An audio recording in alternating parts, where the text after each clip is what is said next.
வணக்கம். 2ஆம் திகதி ஐப்பசி மாதம் 2024ஆம் ஆண்டு. புலம்பெயர் தேசத்தில் வாழ்ந்தாலும் மண்ணையும் மக்களையும் தம் மனதோடு வைத்து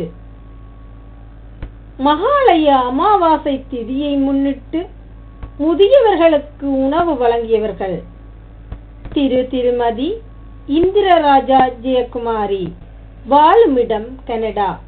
இவர்களால் இப்பணிகளுக்காக 100 கனேடியன் டாலர்கள் அன்பளிப்பாக வழங்கப்பட்டது.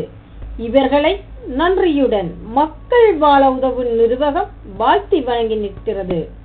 நன்றி.